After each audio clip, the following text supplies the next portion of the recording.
నమస్తే, welcome to Suman TV. సాధారణంగా diabetes ఉందని ఐడెంటిఫై అవ్వగానే చాలామంది చేసే పని ఏంటి అంటే ఫస్ట్ రైస్ని అవాయిడ్ చేసి రైస్ ప్లేస్లో ఎనీ రోటీస్ లాంటివి తీసుకోవాలని అనుకుంటూ ఉంటారు. సో రోటీస్ తీసుకుంటే డయాబెటీస్ కంట్రోల్లోకి వస్తుందా, పెరుగుతుందా?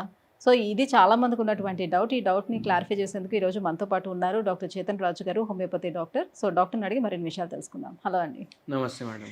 సార్, సో మీ దగ్గరికి చాలామంది పేషెంట్స్ వస్తూనే ఉంటారు. సో నాకు డయాబెటీస్ ఐడెంటిఫై అయిందండి. సో నేను రైస్ని బంద్ చేశాను, ప్లేస్లో రోటీస్ తీసుకుంటున్నాను, నా డైట్ బాగానే ఉందని చెప్తూ ఉంటారు కదా. సో నిజంగానే రోటీస్ అనేది మన డయాబెటీస్ని ఎంతవరకు కంట్రోల్ చేస్తుంది? నాకు ఒక పేషెంట్ గురించి గుర్తొచ్చింది ఇప్పుడే. మన దగ్గర ట్రీట్మెంట్ గురించి వచ్చారు. వాళ్ళ షుగర్ వ్యాధి రివర్స్ చేసుకోవడానికి వచ్చిండ్రు. సో జనరల్గా వాళ్ళు ఏమైనా బార్డర్ లైన్లో ఉన్నారా, రివర్స్ చేసుకోవాలని అనుకుంటున్నారు?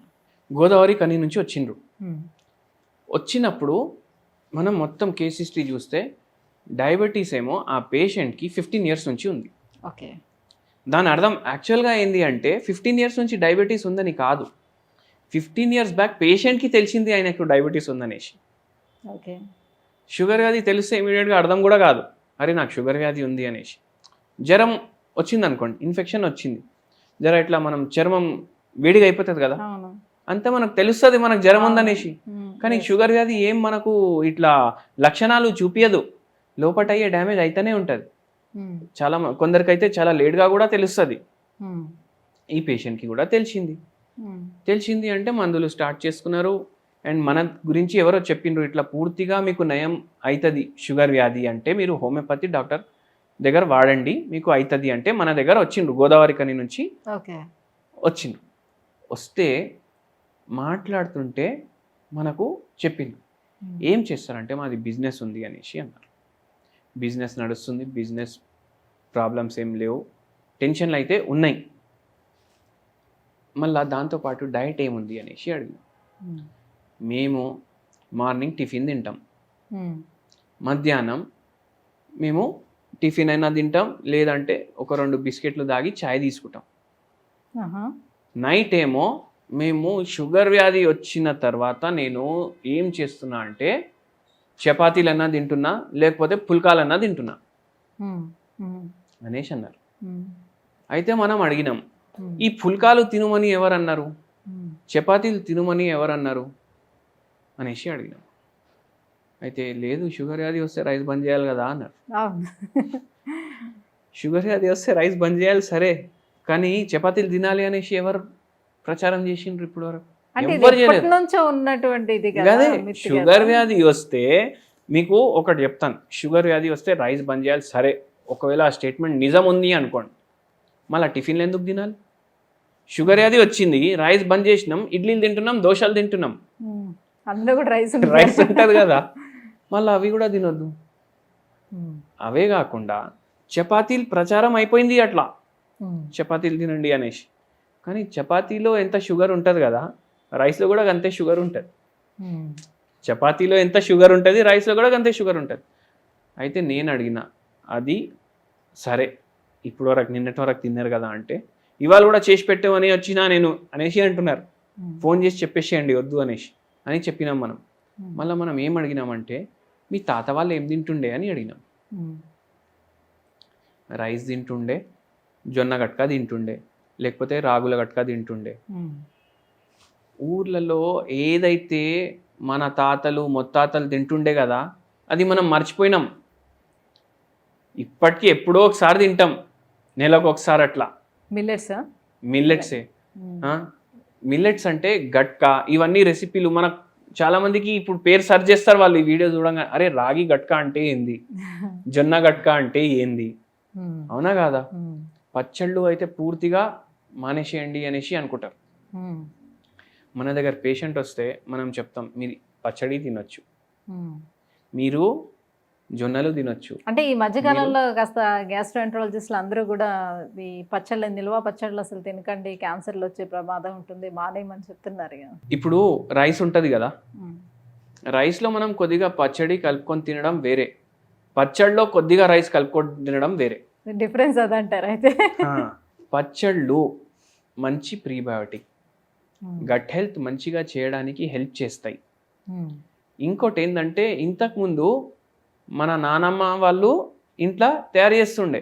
అవును. ఇప్పుడు మనం పచ్చళ్ళు కూడా జొమాటో జెప్టో చేస్తాం, అవునా కాదా? వాళ్ళు ఏం రకాలు, ఏం నూనెలు, ఏం మసాలాలు ఏం వాడతారు మనకు ఎట్లా తెలుస్తుంది, అవునా కాదా?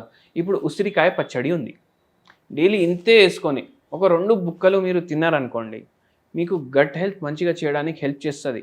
మీ ప్రోబయోటిక్లు కూడా మంచిగా డెవలప్ అవుతాయి, అవునా కదా? విటమిన్ సి ఉంటుంది దాంట్లో. విటమిన్ సి మన హెల్త్కి మంచిదే కదా. సో ఆ డిఫరెన్స్ మనం అర్థం చేసుకోవాలి.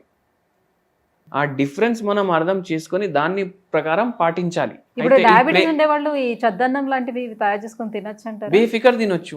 ఓకే. నైట్ పెడతాం, అవును, మార్నింగ్ వరకు అది ఫర్మెంటేట్ అవుతుంది కదా. అవును. ఇప్పుడు బయట దేశాలోళ్ళే రీసెర్చ్లు చేసి పబ్లిష్ చేస్తున్నారు, ఏమని? Fermentated foods are good for diabetes. Okay. మళ్ళీ అది ఎందుకు తినొద్దు? తినాలి. అది తింటే కూడా రివర్స్ అవుతుంది షుగర్ వ్యాధి. ఓకే. క్వాంటిటీ కంట్రోల్ చేయాలి. సద్దనం అయితే మార్నింగ్ మీరు తినొచ్చు. మనం పేషెంట్లకు ఏం చెప్తాం, మీ తాత ఏం తింటుండే, మీ తాత వాళ్ళు ఏం తింటుండే మీరు తినండి. నైట్ టైం మీరు రాగి ముద్ద, జొన్నలు గట్క, లేకపోతే ఇడ్లీ టిఫిన్లు చేసుకుంటున్నారు కదా, దాంట్లో కూడా రైస్ వాడుతున్నారు కదా, దాని బదులు మిల్లెట్లతోటి చేసుకోండి. ఓకే. మధ్యాహ్నం మీరు రైస్ తినండి సగం క్వాంటిటీ. అప్పుడు మళ్ళా దాంతో మన ట్రీట్మెంట్ నడుస్తుంది హోమియోపతి. అయితే రివర్స్ అవుతుంది షుగర్ వ్యాధి. ఈ పేషెంట్కి కూడా అయింది. అంటే ఒక రోజు ఇలా ప్లాన్ చేసుకోవచ్చు డైట్, ఒక రోజు మిల్లెట్స్ కంప్లీట్గా తీసుకుంటే ఇంకొక రోజు రైస్ తీసుకొని అట్లా ఏమైనా డే బై డే అట్లా పెట్టుకుని ప్లాన్ చేసుకోవచ్చా? అట్లా చేసినప్పుడు ఏమవుతుందంటే, for everything there should be one system. ఏమవుతుంది, మార్నింగ్ ఇప్పుడు ఫిక్స్ అయిపోయింది అనుకోండి మనిషి, అరే ఇడ్లీలు తింటే 2 ఇడ్లీలు మిల్లెట్లతోటి తయారు చేసుకోవాలి, రైస్ తింటే సగం ఎంత తినాలనిపిస్తే అది మధ్యాహ్నం తినేసేయాలి, నైట్ ఏమో బై ఛాన్స్ ఓన్లీ ఫ్రూట్సే తినాలనుకుంటే అది, లేదంటే ఓన్లీ వెజిటేబుల్ సాలెడ్ అంటే అది, లేకపోతే ఒక జొన్న రొట్టె నచ్చిన కూరతోటి, ఇది ఒక డయట్.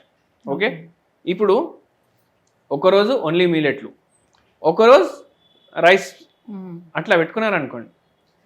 ఇవాళ మిల్లెట్లు తింటారు, రేపు రైస్ తింటారు, మళ్ళీ ఎల్లుండి మిల్లెట్లు తింటారు, దాని తర్వాత రైస్ తిన్నాక నెక్స్ట్ డే వస్తారు కదా, అరే ఈ వారంలో 2 రోజులు నేను మిల్లెట్లు తిన్నా కదా, ఇవాళ ఒక్కరోజు కాంప్రమైజ్ చేసి చీటింగ్ చేద్దాం, ఇవాళ మళ్ళీ రైస్ తినేద్దాం, మళ్ళీ అట్లనే కంటిన్యూ అయిపోతుంది సైకిల్, అవునా కాదా?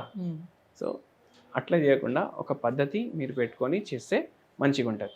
ఈ పేషెంట్కి షుగర్ వ్యాధి రావడానికి కారణం ఏముండే అంటే, ఈ పేషెంట్కి దగ్గరున్న బంధు పెద్ద చీటింగ్ చేసిండు, దాని తర్వాత అది అయినా తట్టుకోలేకపోయిండు.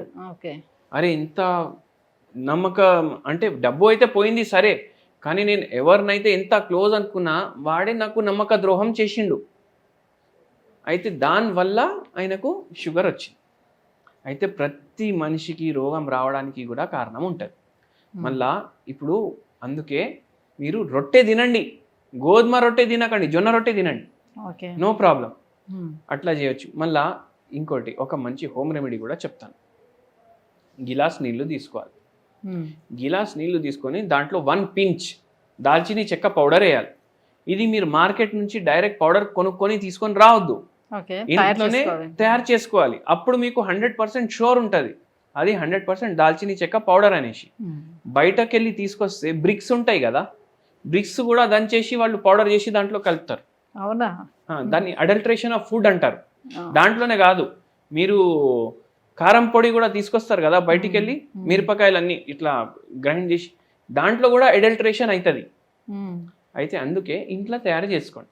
ఇంట్లో తయారు చేసుకున్నాక 1 పించ్ దాంట్లో వేయండి వేడి నీళ్ళు. మళ్ళీ ఒక నిమ్మకాయ తీసుకోండి, సగం చేయండి దాన్ని, సగం నిమ్మకాయకి వెళ్ళి గింజలు ఉంటాయి కదా అవి తీసేయండి, ఇది పిండేసేయండి దాంట్లో. ఇది మార్నింగ్ ఒకసారి బిఫోర్ బ్రేక్ఫాస్ట్, నైట్ ఒకసారి బిఫోర్ డిన్నర్, 2 పూటలు తీసుకోండి. సగం మళ్ళీ ఉంది కదా అది ఈవినింగ్, మార్నింగ్ సగం నిమ్మకాయ. మళ్ళీ ఇంకోటి మనం మర్చిపోదు, ఇంకో వీడియోలో మాట్లాడినాం, డిన్నర్కి నిద్రకి 2.5 గంటలు గ్యాప్ ఉండాలి. అట్లా చేయండి. అంటే ఎనీ గ్యాస్ట్రిక్ ప్రాబ్లమ్స్ అలాంటివి ఉండేవాళ్ళు మరి లెమన్ తీసుకోవటం వల్ల ఇబ్బంది ఏమైనా ఉంటుందా? అర్లీ మార్నింగ్ అవర్స్లో అట్లా ఏమవ్వదు వాళ్ళకు కూడా. సో ఎవరైనా తీసుకోవచ్చు. కొంచెం ల్యూక్ వామ్ వాటర్లో ఒక చెక్క నిమ్మరసం పిండుకొని అందులో దాల్చిన చెక్క పొడి వేసుకోవాలి, రైట్? ఒక పించ్. ఒక పించ్, ఓకే. సో ఇలా మార్నింగ్ ఈవినింగ్ కూడా చేయాలి, right. Thank you so much అండి. సో మొత్తానికైతే రోటీస్ అయితే ఎవరు తినకూడదు. రోటీస్ ప్లేస్లోని మనం జొన్న రొట్టెలు అయితే తీసుకోవాలి డయాబెటీస్ ఉందని కన్ఫర్మ్ అయినప్పుడు. సో చాలామంది రోటీస్ తినేస్తే నేను డయాబెటీస్ కంట్రోల్లోకి వస్తుందని అనుకుంటూ ఉంటారు కదా, అదంతా ఒక మిత్. సో రోటీస్ ప్లేస్లోని ఎనీ మిల్లెట్స్తో తయారు చేసుకున్నటువంటి రొట్టెలు అయితే తీసుకోవచ్చు. దాంతోపాటుగా హోమియోపతి ట్రీట్మెంట్ కూడా తీసుకున్నట్లయితే డయాబెటీస్ని మనం రివర్స్ చేసుకునే అవకాశం ఉంటుందని డాక్టర్ గారు చెప్తున్నారు. థ్యాంక్ యూ సో మచ్ అండి. Thank you.